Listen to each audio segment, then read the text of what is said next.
صباح الخير لكم مشاهدينا، صباح جديد نلتقيكم به عبر شاشة تيريتي العربية وحلقة جديدة من برنامجكم بيت الدواء أجزخانة.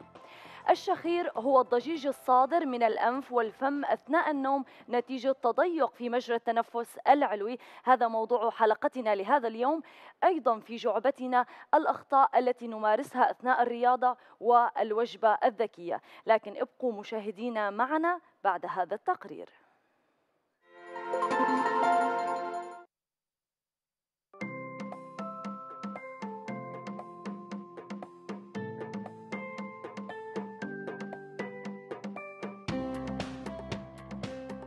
يعتقد الكثير من الأشخاص أن الشخير مجرد صوت مزعج يظهر نتيجة للتعب والإرهاق، والحقيقة أن الإرهاق قد يزيد من حدة صوت الشخير، ولكنه ليس المسبب الرئيسي.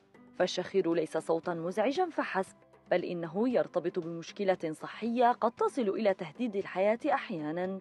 ويشكو الرجال من الشخير أكثر من النساء، فهم يشكلون أكثر من 4 أضعاف عدد النساء في الأعمار المتوسطة، إذ أن متوسط أعمار الرجال الذين تبدأ لديهم حالة الشخير يتراوح ما بين 30 إلى 40 سنة، بينما يزداد انتشاره لدى النساء ما بعد 50، وتتساوى أعداد المرضى من الجنسين بعد 60 من العمر، وقد يصاب به الأطفال أيضاً. وأظهرت الدراسات الطبية أن الشخير عند الحامل قد يكون له عواقب سيئة على صحة الجنين، فقد وجد الباحثون أن الأمهات اللاتي يشخرن أكثر من 3 مرات في الأسبوع هن في خطر أكبر للتعرض لولادة سيئة، بما في ذلك العمليات القيصرية وإنجاب أطفال أقل وزن. وبينت أبحاث طبية أخرى عن وجود ارتباط بين شخير المرأة أثناء فترة حملها وبين ارتفاع ضغط الدم وتسمم الحوامل، حيث إن المرأة الحامل التي تعاني من الشخير تكون أكثر عرضة لتسمم الحمل. ويمكن علاج الشخير بالتخسيس، حيث أن زيادة الوزن من العوامل المؤدية إلى ضيق المنطقة التي يمر بها النفس، كما يجب تجنب النوم على الظهر لأن ذلك يؤدي إلى رجوع الأنف واللسان إلى الوراء، لذلك ينصح بالاستلقاء على الجنب اليمين أو اليسار. ومن الضروري أيضاً تجنب تناول الأدوية التي تساعد على النوم، لأنها تتسبب في ارتخاء زائد للعضلات ومن ثم ارتخاء عضلة الحنجرة. ويعتبر التدخين من مسببات الشخير، لذلك الإقلاع عنه من ضمن طرق العلاج والوقاية. وينصح بعدم تناول الطعام قبل النوم مباشرة، لأن عند امتلاء المعدة بالطعام والنوم بعدها مباشرة تضغط المعدة على الحجاب الحاجز، مما يتسبب في صعوبة التنفس. أهلا بكم مشاهدينا من جديد. مشاهدينا، هل تعانون من الشخير؟ هل فكرتم بحل هذه المشكلة؟ اليوم سنتعرف أكثر عن الشخير مع ضيفنا الدكتور محمد فلاحة، أخصائي أنف أذن حنجرة. صباح الخير لك دكتور. صباح النور، أهلا وسهلا بكم مشاهدينا الأعزاء. أهلا فيك دكتور. خلينا نعرف عن الشخير أكثر. ما هو الشخير؟ الشخير هو عبارة عن حالة شائعة زادت في الفترة الأخيرة، زادت وأصبحت يعني نسبتها ما تقارب مثلا 50% عند الرجال و35% عند النساء. هناك دراسة تقول أن 90 مليون أمريكي يعاني من الشخير. الشخير يشكل مشكلة اجتماعية تؤثر على العلاقات الأسرية والعلاقات الزوجية. الشخير ممكن أيضا يشكل مشكلة صحية على حياة الإنسان. كيف فينا نعرفه يعني الشخير فيزيولوجيا؟ يعني فيزيولوجيا مثل ما حكيتي مثلا بديتي بالحلقه انه عباره عن تضيق الطرق التنفسيه العلويه.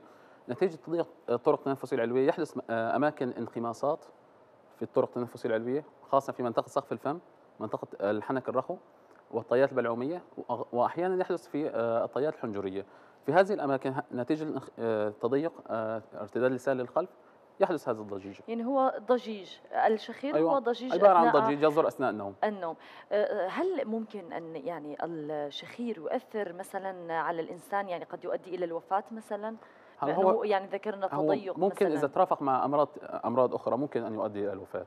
مثلا إذا ترافق مع سكتات دماغية نتيجة مضاعفات أو سكتات قلبية. طبعا ما بدنا نخوف الناس، يعني قلت لي نسبة عالية، بس هي حالة نادرة. الحالات اللي نادر. تؤدي الوفاة هي حالات نادرة. أما المعاناة بشكل عام هي الشخير هي حالة شائعة. هي الضجة. أما يعني بالنسبة أكثر. للحالات اللي ممكن تأثر على صحة الإنسان، بعض الدراسات تقول أن حوالي 18 مليون أمريكي ممكن أن ترافق عنده الشخير مع حالة تسمى توقف التنفس أثناء النوم. مهم. هذه الحالة ممكن أن تبدأ بالتأثير على حياة الإنسان. مهم. طب دكتور، هل يختلف الشخير بين إنسان وآخر، وما أنواعه للشخير؟ طبعا الشخير يختلف بين إنسان وآخر حسب المكان الانخماص الحاصل مهم. أثناء النوم، وحسب العمر وحسب ترافقه مع أمراض أخرى. مهم.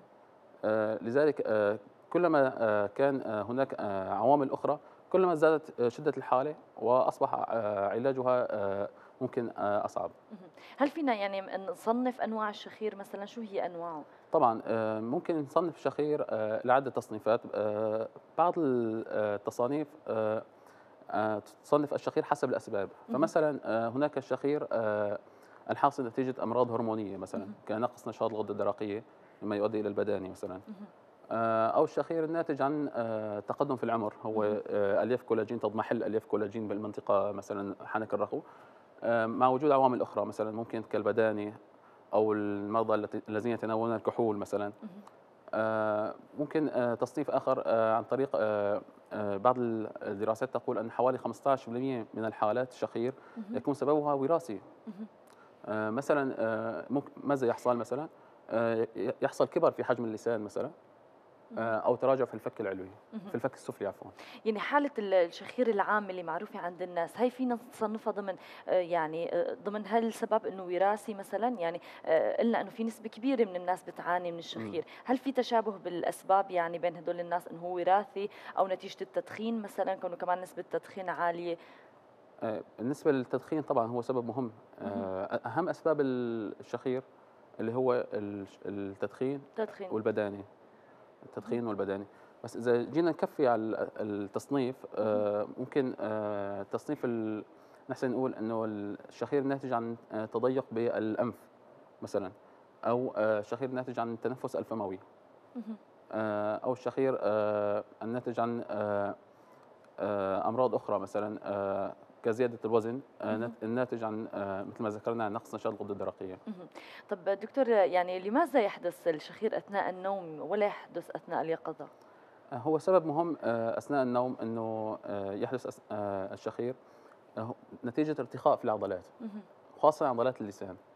عضلات اللسان عند النوم يتراجع، خاصة إن وضعية النوم على الظهر، يتراجع اللسان للخلف نتيجة الارتخاء، فيحدث تضيق في المنطقة ما بين اللسان والجدار الخلفي البلعوم. مهم. نتيجة التضيق يزداد سرعة الهواء، مرور الهواء. مهم. في عندنا اسمها الأنسجة الرخوة اللي هي الحنك الرخوي واللهات. نتيجة التضيق يحدث اهتزاز. مهم. هذا الاهتزاز يولد الضجيج، مهم. اهتزاز النسيج الرخو، وغالبا اللهات ومنطقة الحنك الرخو. هذا الاهتزاز يولد الضجيج. مهم. طب الشخير دكتور، يعني مثل ما بنعرف كمان للنوم مراحل، فيعني بأي مرحلة يحدث الشخير أثناء النوم؟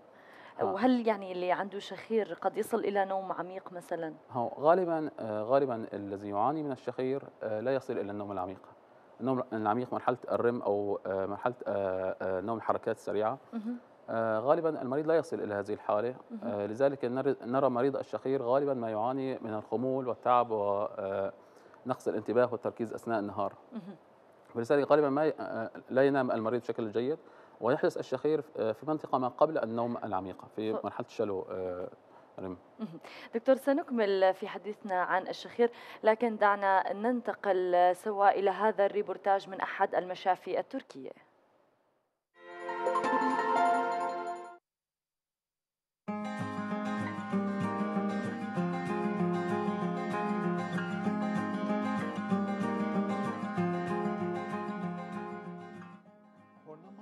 يمكن تعريف الشخير على أنه تنفس صامت يحدث أثناء النوم، أي أنه ليس مشكلة تحدث عند اليقظة. والشخير يظهر مدى قوة التنفس أو ضعفه خلال النوم. ومن أبرز أسباب الشخير حدوث انسدادات في المنطقة التي نطلق عليها اسم المنطقة التنفس العلوية، والتي تمتد من الأنف إلى الحبال الصوتية وتحتوي على طرق ضيقة. قد يحدث الشخير بسبب اللسان أو لسان المزمار أو الجدران أو بعض المشاكل بداخل الأنف، وتزداد نسبة حدوث الشخير لدى الأشخاص المصابين بالبدانة، فهي تؤدي إلى ضيق المجاري التنفسية. فالبدانة ليست مجرد تضخم نحو الخارج، بل نحو الداخل أيضا، وتؤدي إلى تضييق المساحات الداخلية في الجسم، وبالتالي تضييق المجاري التنفسية الضيقة أساسا، وهذا يسبب صعوبة في التنفس عندما يحاول الشخص سحب الهواء إلى داخله. لكن بالمقابل يمكن أن يحدث الشخير عند الأشخاص غير البدينين أيضا، فلدى البعض قد تكون الأنسجة في تلك المنطقة رخوة أكثر مما يجب، أو قد تكون اللوزتين أكبر من الحجم الطبيعي.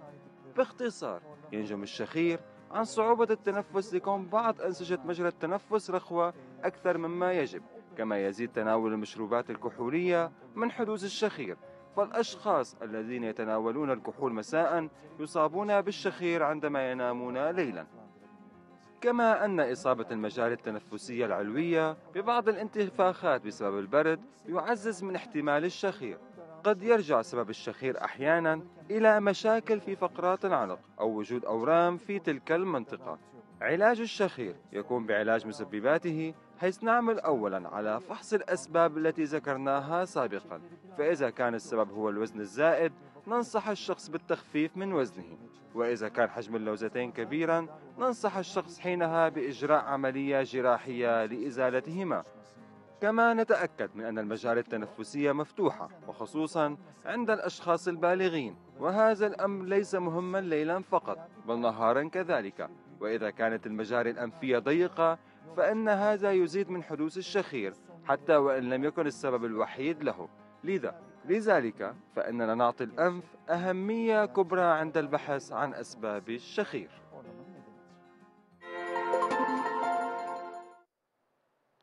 عدنا إليكم من جديد مشاهدينا لاستكمال حديثنا مع الدكتور محمد فلاحة. دكتور، ما الفرق في الشخير عند الأطفال وعند البالغين؟ الفرق الأساسي هو مكان حدوث الانخماص أثناء النوم. مكان حدوث الانخماص مثلا عند البالغين غالبا ما يكون في سقف الفم، منطقة الحنك الرخو.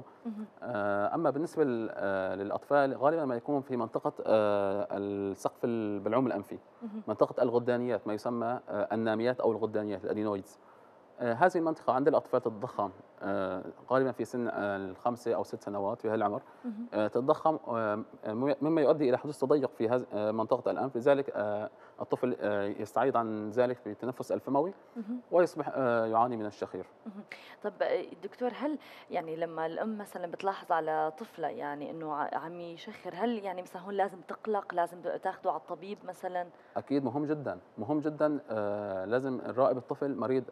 الطفل إذا كان عم يشخر لازم نراقبه وننتبه عليه. أهم شيء إنه إذا في عنده توقف تنفس أثناء النوم، يعني إذا صار في عنده توقف أثناء النوم، توقف تنفس أثناء النوم، هون هي الحالة رح تأثر عليه على التحصيل الدراسي، رح تأثر عليه. حتى بعض الدراسات بتقول إنه دراسات أمريكية بتقول إنه الأطفال اللي بيعانوا من الشخير غالبا بيكون عندهم تأخر في التطور الروحي والحركي والقدرات العقلية. غالبا ما يظهر عند الأطفال صعوبة في التحصيل العلمي، وغالبا هؤلاء الأطفال ممكن أن تطور عندهم سلوكيات عدوانية لدى الطفل. لماذا؟ يعني اشرح لي أكثر عن لماذا يعني سبب حدوث نقص الأكسجين. يعني نقص الأكسجين اللي ما عم يصل للدماغ. أيوة، ما بيصل للدماغ. عندهم فحتى بعض الدراسات بتقول إن نقص الأكسجين ممكن يسوي تبول لا إرادي عند الطفل، يعني حتى ممكن له دور بهالموضوع يعني طب ما أسبابه؟ كيف يعني نصنف أسباب الشخير عند الأطفال؟ غالبا أهم سبب عند الأطفال هو التدخين، تدخين الآباء والأمهات أهم سبب. يعني يعاني الطفل لا ذنب له طبعا، فالأمهات والآباء يستمروا بالتدخين مع وجود الأطفال. فالطفل أثناء النوم غالبا بداية النوم والأهل يعني بحالة سهر يعني، فيستنشق هذا الدخان، يؤدي لديه إلى حدوث احتقان، ويتطور عندي نتيجة الاحتقان التهابات أو إنتانات، ثم يحدث تضخم في النسيج اللمفي. غالبا هو كما ذكرنا منطقة ممكن منطقة اللوزات وحتى منطقة الناميات. فحتى ممكن أن يحدث لدى الطفل ضخامة في اللوزات. هذه الضخامة تؤدي أيضا إلى الشخير. ممكن يعني يحدث تنفس فموي، وكذلك مكان التنفس الفموي غير كافي. حتى التنفس الفموي يمكن أن يصبح غير كافي، فيحتاج إلى تدبير عند طبيب أخصائي. طب دكتور، كيف يؤثر الشخير على صحة الحامل والجنين؟ بالنسبة للحامل والجنين غالبا نساء الحوامل غالبا في الأشهر الثلاثة الأخيرة يزداد عندهم الوزن. بزيادة الوزن مع وجود طبعا يحدث احتقان بسبب الهرمونات الحملية. هذا يؤدي إلى حدوث الشخير. الشخير كما ذكرنا من بعض الأسباب اللي ذكرناها، هي أهم سبب هو كمان البدانة. يعني فالبدانة تزداد عند المرأة الحامل. نتيجة البدانة يحدث ضخامة في الأنسجة الرخوي في منطقة العنق والتضيق. بالنسبة للنساء الحوامل غالبا نسبة الإصابة 3 أضعاف عن النساء غير الحوامل بالنسبة للشخير، لأنه بيزداد وغالبا في الأشهر الثلاثة الأخيرة في تغيرات كمان، تغيرات فيزيولوجية والهرمونية، وغالبا في الأشهر الثلاثة الأخيرة. أهم مشكلة يجب الانتباه إليها بالنسبة للمرأة الحامل هي حدوث ما يسمى بالانسمام الحملي. الانسمام الحملي نتيجة نقص الأكسجين ممكن أن تحدث هذه الحالة. كيف تعرف المرأة الحامل أو من يراقبها أنه هل هي تعاني من هذه المشكلة؟ لأن إذا عانت من هذه المشكلة ممكن أن يحدث تهديد لحياة المرأة ولحياة الجنين. شو أعراضها؟ أعراضها ارتفاع الضغط، القيء، ضعف الرؤية. دكتور، خلينا هلا سوا ننتقل لاستطلاع للرأي قامت به مراسلتنا نور، ونشوف شو قالوا الناس عن الشخير.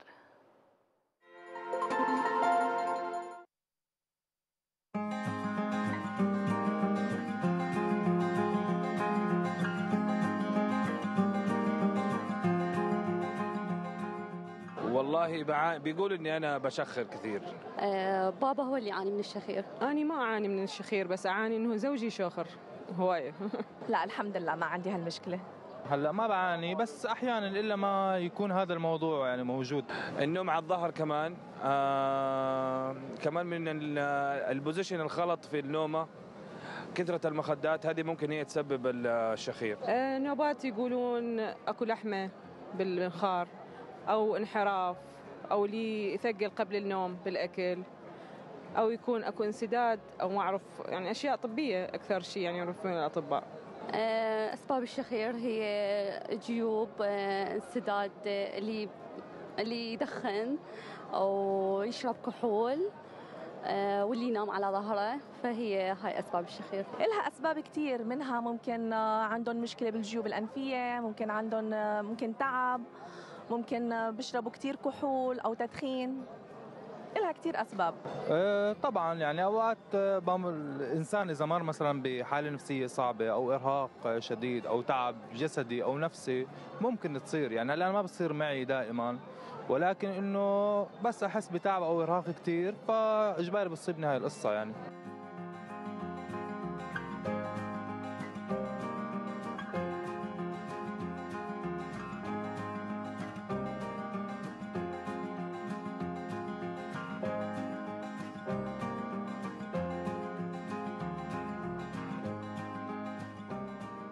راح بس ما عالجها، عرف يعني بس ما عالجها. والله المشكلة ما هي يعني متفاقمة مرة، أو إنه الصوت عالي في الشخير حاليا، لكن بس إن شاء الله ما بيستدعي إني أروح للدكتور. زوجي ما راح فد يوم، لأن هو زوجي يعرف إنه مشكلته الشخير إنه عنده انحراف، بس ما راح عالج يعني. أخذ لزقات أو شيء بس ما فادت. أكيد إذا صار عندي مشكلة مثل هالمشكلة، هي مشكلة مزعجة للآخرين كمان، أكيد راح أروح أشوف دكتور وأعالج هالمشكلة، أكيد إلها علاج. لا صراحة ما يعني إنه شيء عابر سطحي، أنا بعتبره إنه شيء سطحي يعني، ما إنه هذاك الشيء الكبير يعني. هو يدخن يعني، وعنده انسداد بالجيوب، فهي هاي السبب اللي يعني. نوبات يشاخر صوت عالي كلش عالي، لدرجة إنه أطفالي إذا صغار في الزون، فمن هم صغار هو نام غرفة، احنا بغرفة، احنا والأطفال، حتى لأنه خطية هم يعني هم نومتهم. ما بتوقع وراثة بموضوع الشخير، هو الموضوع بيكون عنده مشكلة بالأنف، ممكن يكون عنده جيوب زي ما حكيت، أو يعني هي عادات سلوك أكثر.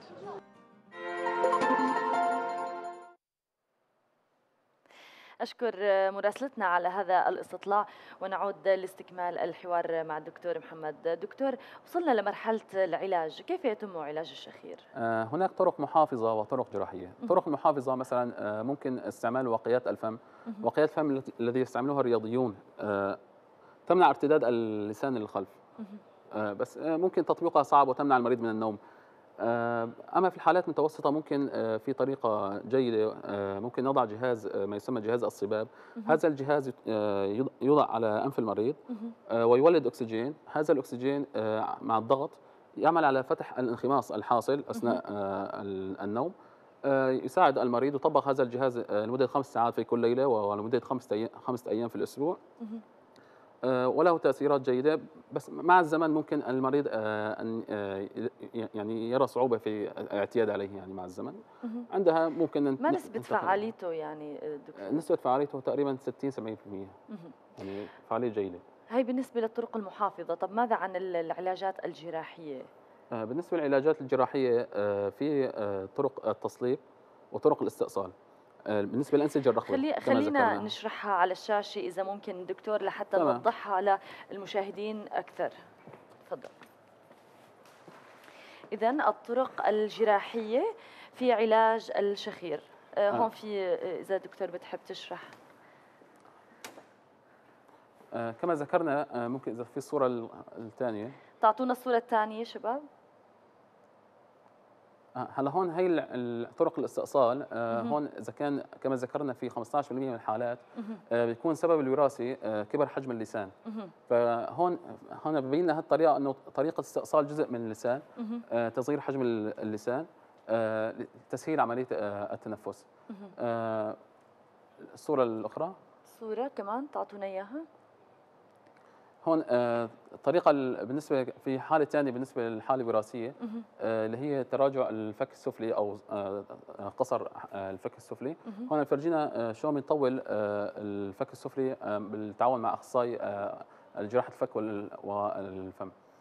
الصور الاخرى تعطونا كمان صور. طب دكتور، يعني ما هي نسبه نجاح الجراحه في يعني علاج الشخير؟ حسب كل حاله تختلف حسب الجراحه. طرق التصليب نسبه التحسن مثلا طرق التصليب كما ذكرنا، التصليب هو منطقة الحنك الرخو. تصليب ماذا تقصد؟ تصليب الأنسجة المرتخية. هو غالبا ما يحدث الشخير بسبب ارتخاء منطقة الحنك الرخو واللهات. في هذه المنطقة غالبا ما يحدث الشخير. التصليب هو عبارة عن 3 طرق. ممكن في عندنا عملية بيلر، عبارة عن زراعة إبر بلاستيكية في هذه المنطقة تعمل على تنشيط ألياف الكولاجين. هي عملية بسيطة وسهلة، ممكن إجراءها في العيادة تحت تخدير موضعي. وفي عندنا ممكن نسوي تصليب بالليزر، وفي طريقة أخرى بالموجات الراديوية هي راديو فريكونسي. يعني هي 3 طرق سهلة وبسيطة وتطبيقها سهل، وممكن في العيادة، وممكن عبارة عن جلسات 3 جلسات ممكن.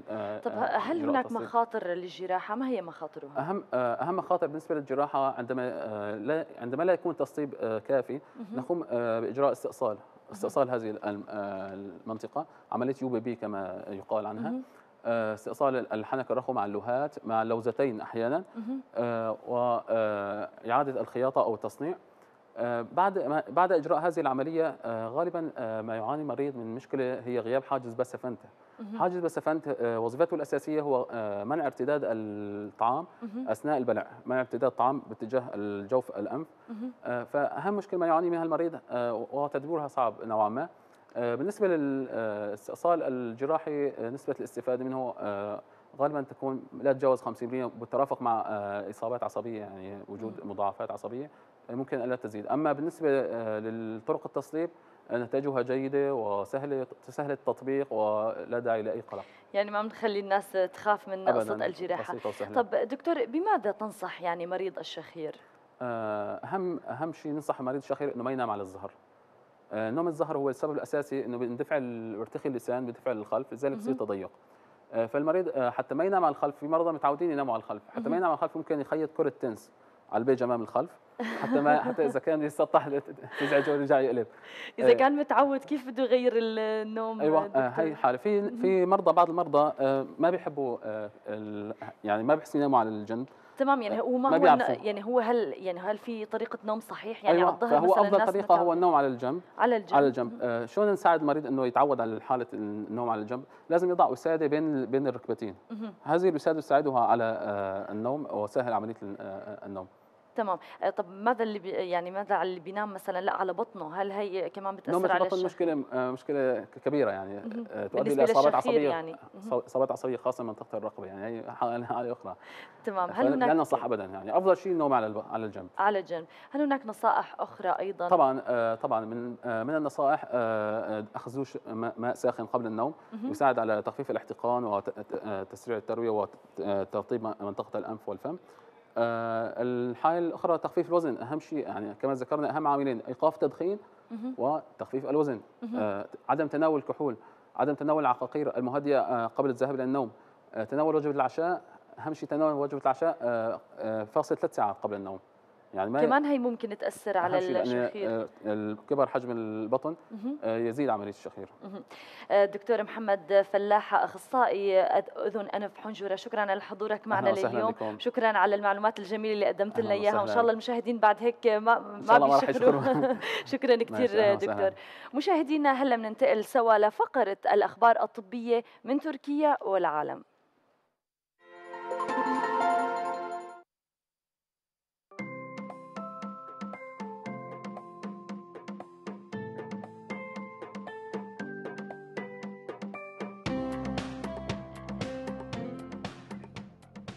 أصدرت وزارة الصحة التركية قبيل حلول شهر رمضان بأيام معدودة بياناً تنبه فيه المواطنين على تناول وجبات صحية بعد ساعات الصيام الطويلة.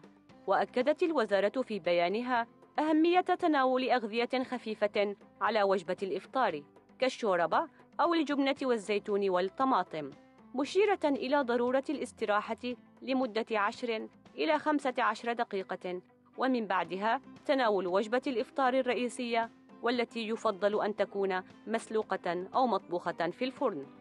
وبيّنت وزارة الصحة أهمية المشي بعد ساعة أو ساعتين من الإفطار لأنه يساعد على الهضم، وحذرت من تناول وجبة كبيرة دفعة واحدة، مؤكدة ضرورة تناول وجبتين صغيرتين أو 3 بعد وجبات الإفطار بفارق ساعة واحدة. كما شددت الوزارة على عدم إهمال السحور وضرورة احتوائه على اللبن والحليب والجبنة والبيض والخبز الكامل. كما بيّنت وزارة الصحة أن تناول المهلبيات أو الفواكه أفضل من تناول الحلويات الدسمة المليئة بالقطر، ونبهت المواطنين على ضرورة شرب الماء بما لا يقل عن 2 لتر.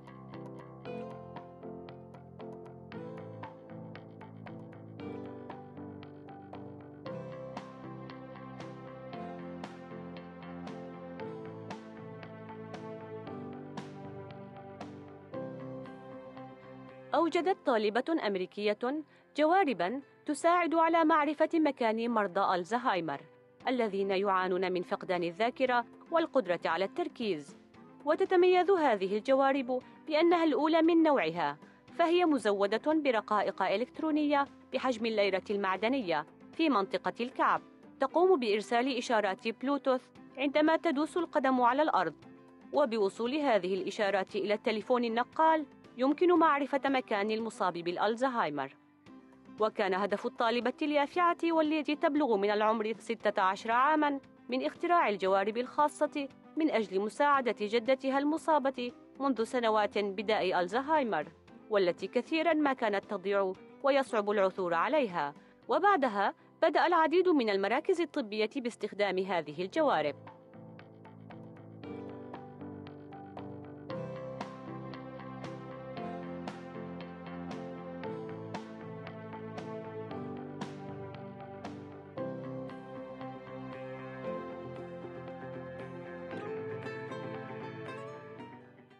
تابع أطباء أجانب من دول أوروبية من بينها فرنسا وإنجلترا وألمانيا عملية زرع قوقعة الأذن الإلكترونية أجراها أطباء أتراك من جامعة مرمرة في إسطنبول. واستعادت الطفلة التي أجريت لها العملية والبالغة من العمر 2.5 عام قدرتها على السمع تماماً، حيث ولدت وهي تعاني من تشوه خلقي في شكل الأذن الوسطى.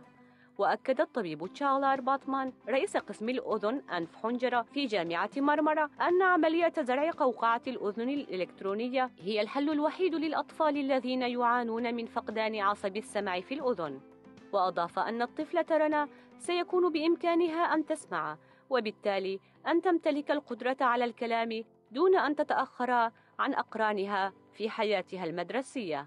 كما بيّن الطبيب باتمان أن مشفى جامعة مرمرة يقوم كل عام بعمليات يتابعها أطباء عبر الإنترنت من أنحاء أوروبا والعالم، وقد نفذت في مشفى مرمرة وحده 1200 عملية زرع أذن إلكترونية من بين 8000 عملية أجريت في عموم تركيا في 20 مركزاً طبياً خلال السنوات القليلة الماضية.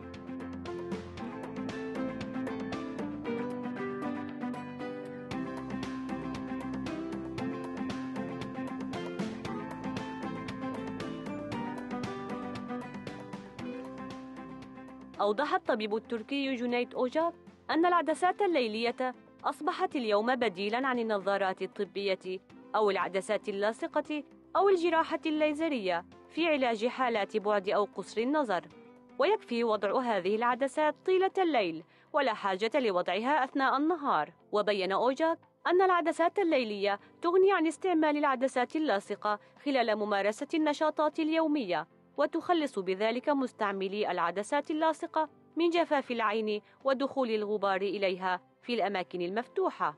تمنع العدسات الليلية تفاقم قصر النظر ولا تشعر بالألم، ولا تتطلب استعمال قطرات للعين تحتوي على مضادات حيوية كالتي يستوجب استعمالها الجراحة الليزرية، كما أنها لا تترك أثراً في العين كالأثر الذي تتركه الجراحة. ويمكن أن تستخدم العدسات الليلية اعتباراً من سن 7، كما تستعمل في حالات تفاقم درجة قصر النظر، الأمر الغير الممكن في العلاج بالليزر، كما أنها لا تتسبب بالتهاب العين. ويستفيد من العدسات اللاصقة الرياضيون والأشخاص الذين يعملون في شروط صعبة كرجال الإطفاء والشرطة.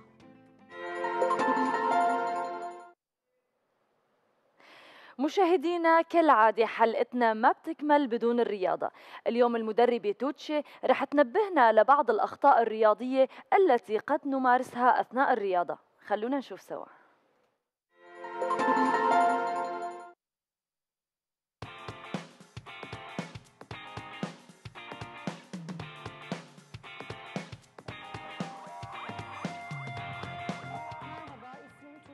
مرحباً، اسمي توتشا فارول، أنا مدربة رياضية. سأكلمكم اليوم عن الأخطاء التي كثيراً ما يرتكبها الأشخاص الذين يمارسون الرياضة.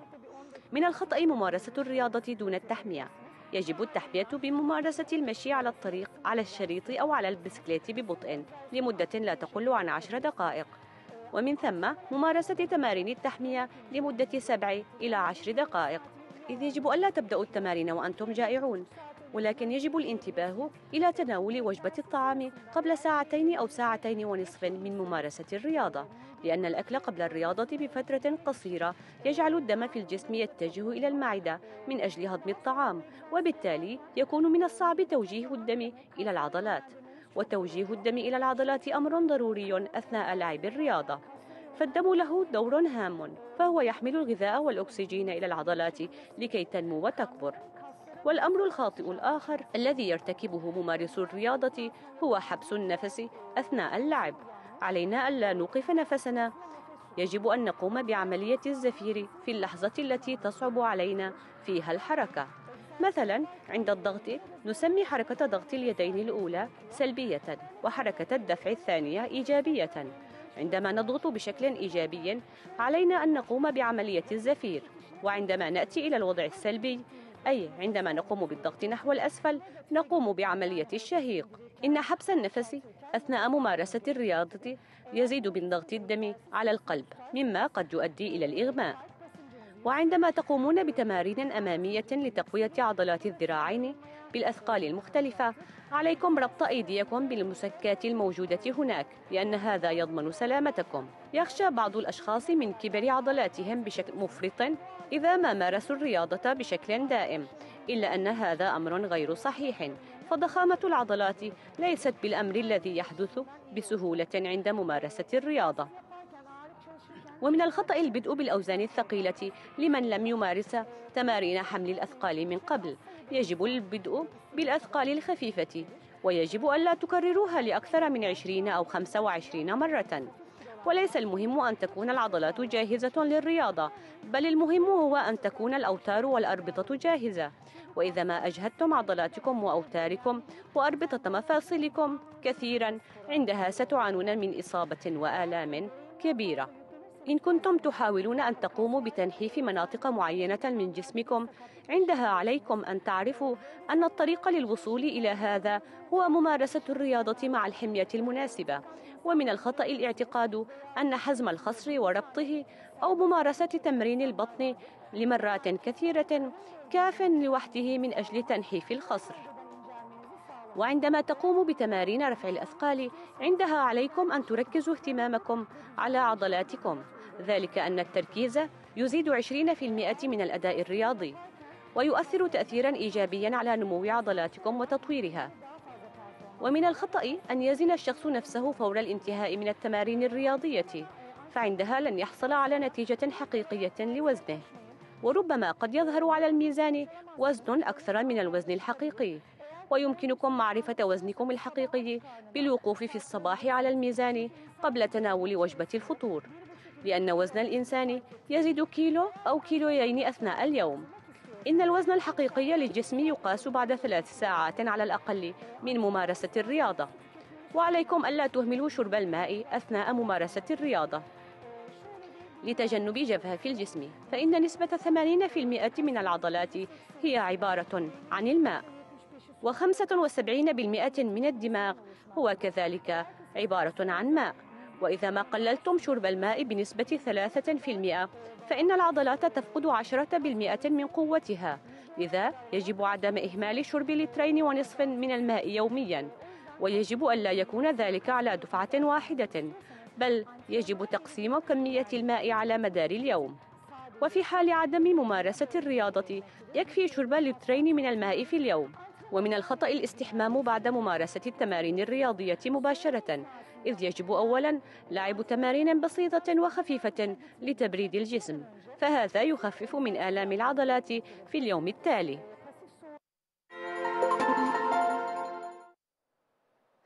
مشاهدينا، وصلنا معكم لآخر فقرة بحلقتنا لليوم، واللي هي فقرة التغذية مع أخصائية التغذية رولا علوش، واللي رح تعلمنا كيفية صنع الوجبة الذكية، لكن بعد هذا التقرير.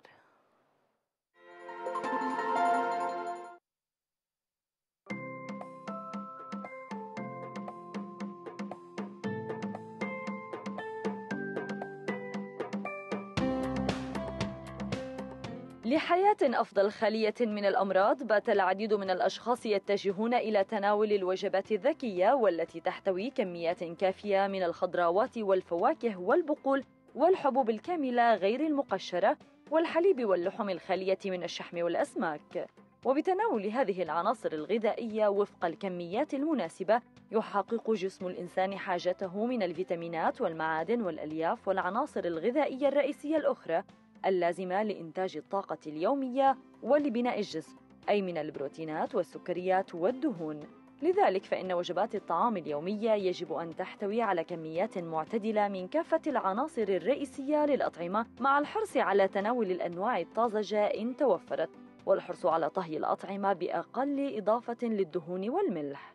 والدهون كما هو معلوم أنواع، وكذلك السكريات أنواع، وما هو مطلوب صحياً تناول المنتجات الغذائية المحتوية على الأنواع الصحية من الدهون ومن السكريات، وتجنب تلك المحتوية على الأنواع الضارة منها.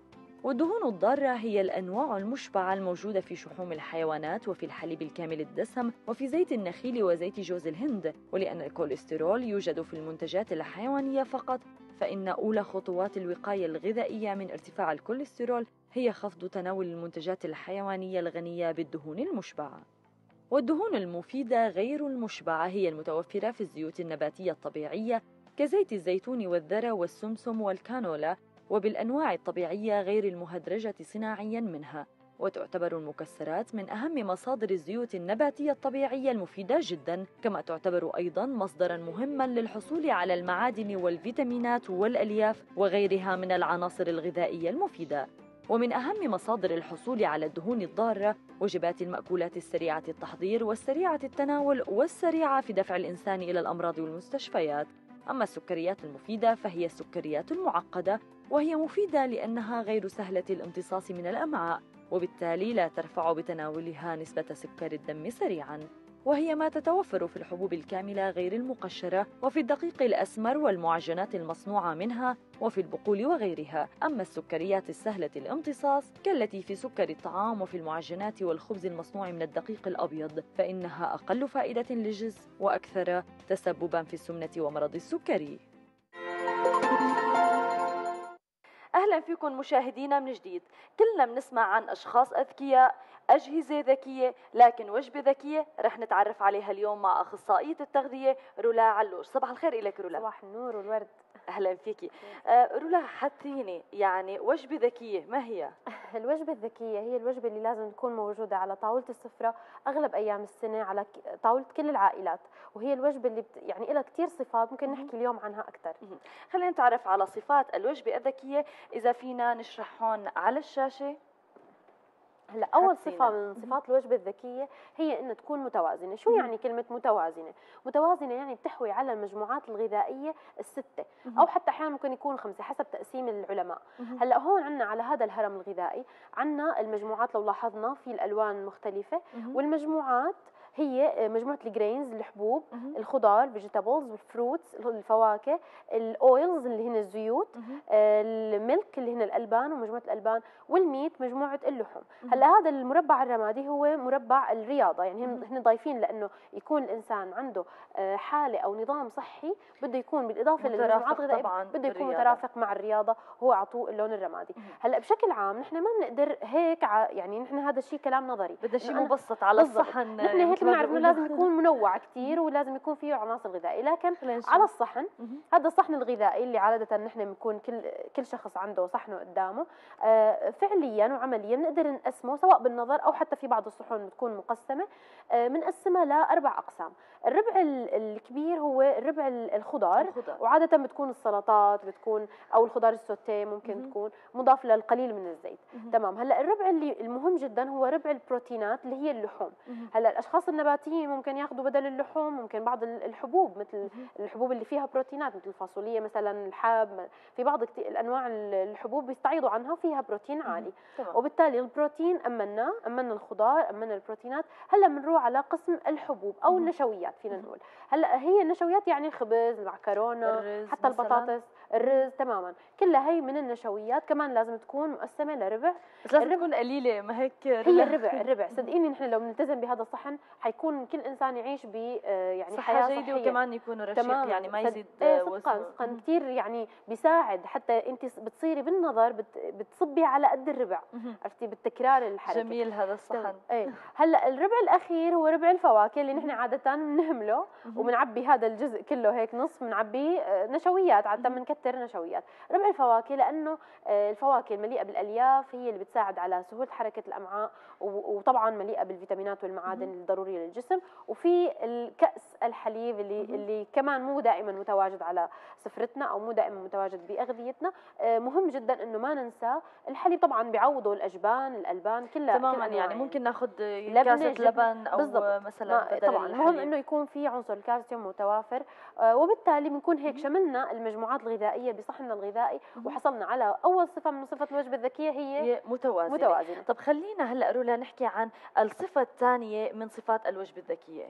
ثاني صفه من صفات الوجبه الذكيه ان تكون لذيذه. لذيذه بمعنى انه انا لما اطبخ اكون ماهره وفعلا ضيف البهارات اللي بتعطي طعم لذيذ للطبخ، ضيف المنكهات.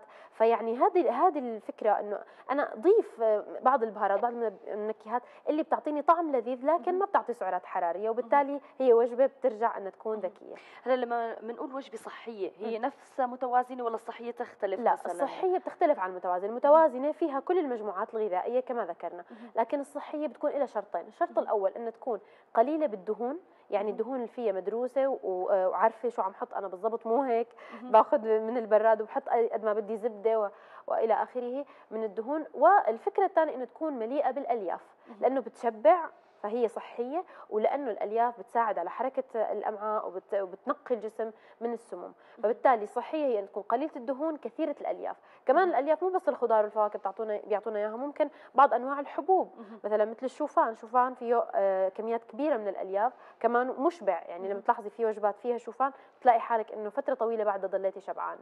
اكيد. هل في صفات اخرى مثلا يعني كمان يمكن وقت التحضير، بتعرفي لان احنا بعصر السرعه ويعني دائما في الصفه الرابعه وقت نحن حكينا متوازنه، قلنا صحيه وقلنا لذيذه. هلا الصفه الرابعه هي صفه السرعه. لازم تكون الوجبه الذكيه سريعه. اذا كانت تاخذ وقت كثير وشغل طويل في لست البيت بالمطبخ فهي وجبه مو ذكيه. يعني محاشي مو ذكيه. المحاشي ابدا مو ذكيه. لا، الوجبات في كثير على فكره من الوجبات اللي نحن اذا عرفنا كيف نحضرها وعرفت احضرها قبل بيوم جهز لها حتكون وجبه ذكيه وسريعه. عرفتي؟ فهي الوجبه الذكيه تكون ما بتاخذ وقت، لكن مو لازم كل ايام السنه تكون وجباتنا ذكيه. خلينا يعني نخصص مثلا بعض الوجبات الثقيله اللي بدها وقت للمناسبات للاعياد لحتى نحس بقيمتها وحتى ما ننحرم منها. طبعا لكن ما فينا نستغني عن المحاشي عن الكبه عن هالقصص. تماما. اغلب الايام السنه بدها تكون وجبات ذكيه، لكن لا مانع طبعا من ادخال الوجبات اللي بتحتاج وقت، يعني حتى بتضفي فرح على الحياه يعني. تماما. هل هناك صفة أخرى مثلا؟ ماذا عن النظافة مثلا؟ تمام. هلا الصفة الأخيرة من صفات الوجبة الذكية هي صفة النظافة. عادة سيدة المنزل كثير مهم تلتزم ب يعني إجراءات السلامة بالطبخ، بعملية الطبخ. من ناحية اللحوم إنها تحافظ عليها مجمدة بالفريزر، لما بدها تستخدمها تخرجها وتضعها في البراد. يعني الأفضل إنه اللحم يفك بقلب البراد ولا إنه يفك بدرجات الحرارة العادية، لأنه بالعادة بيطلعوه من الثلاجة بيحطوه برا البراد. هو الأفضل. هلا هي ممكن، لكن الأفضل خاصة في فصل الصيف إنه ينوضع بقلب الثلاجة قبل بيوم. يعني بالليل أنا بدي أطبخ بكرة، بالليل طالع اللحم اللي أنا لازمني وأضعه بالبراد يفك على مهله. أمر آخر ألواح التقطيع. ألواح التقطيع ما يكون لوح واحد لكل شيء بقطع عليه. يعني لوح اللحوم اللي بقطع عليه اللحوم غير لوح الخضار والفواكه، لأنه الميكروبات اللحوم كثيرة وكثير انتبه انه بعد اغسله بمي حاره. هي من كمان اساسيات واجراءات السلامه. كمان من بعض الامور انه لما بدي اطبخ انتبه انه يكون يعني الشعر محطوط عليه يعني ربطه او مضبوب بشكل ممتاز. كمان انتبه للكفوف، اني يعني البس الكفوف اذا كان اشتغل بايدي فتره طويله، لانه تحت الاظافر نحن بيكون انسان ما عنده اظافر طويله، لكن حتى لو كانت اظافر بسيطه بتتراكم كميات كبيره من الميكروبات، وبالتالي بدي احافظ على سلامه عائلتي وسلامه صحتي انا كمان. لازم يكون الغذاء نظيف وانتبه لهي القصص. طب حكينا رولا عن يعني الوجبه الذكيه بشكل علمي، خلينا نعطي مثال مثلا. يعني هل هناك وجبه تجمع كل يعني هاي الاشياء مثلا ممكن نحضرها او نحن معروفه لدينا مثلا لدى ست البيت؟ هلا ممكن نحكي كافكار عن وجبات ذكيه. مثلا الخضار المشكله اللي نحن عاده بنقطع مثلا انواع مختلفه من الخضار. يعني فينا لا، الخضار المشكل اللي ممكن تطبخ مثلا مع لحمه، مع لحمه بتنحط بالفرن او حتى بتطبخ على الغاز. يعني ممكن اذا كانت حضرناها التقطيع ما بياخذ كثير وقت، ممكن خلال نصف ساعه اخلص تقطيع. اللحوم اللي حاخذها انتبه اني طالعها من الفريزر فبتكون نظيفه. تمام. كميه الزيوت تكون مدروسه، ما حط سمنه، لانه السمنه والزبده يعني هي يمكن اكبر الاعداء بعالم التغذيه. عرفتي؟ انا ما بتمنى انه ابدا حدا يحتوي بيته على سمنه وزبده، لانه هي دهون مشبعه. بزيت اكثر الطبخ يكون الطبخ يكون بزيت، لانه هي هديك دهون مشبعه. تمام. فممكن يعني هي كفكره لوجبه غذائيه. هلا ممكن كفكره ثانيه مثلا بيقول لك طيب انا بحب الرز والدجاج مثلا، بحب اكل مثلا الكبسه او بيقولوا له مثلا بعض الاكلات اللي فيها رز، مثلا دجاج بالكاري وجنبه رز. طيب ما في مشكله، لكن الكميه اللي انا عم بتناولها تكون مدروسه وتكون مقسمه على الصحن اللي حكينا عنه قبل شوي، فما يعني اطمئن. وطبعا يعني اضافه البهارات والمنكهات كثير بتلعب دور كبير بموضوع شطاره ست البيت وكيف انه تحافظ على وجبه لذيذه لكن صحيه. اخصائيه التغذيه رولا علوش، شكرا لك على هالمعلومات القيمه، فعلا معلومات قيمه ومفيده قدمت لنا اياها اليوم. شكرا لك. اهلا وسهلا. مشاهدينا هيك بتكون خلصت حلقتنا لليوم اللي بتمنى تكون قدمنا لكم فيها كل المعلومات المفيده والقيمه. لاقونا بكره بنفس الموعد ومواضيع جديده. بتمنى لكم نهار سعيد، الى اللقاء، في امان الله.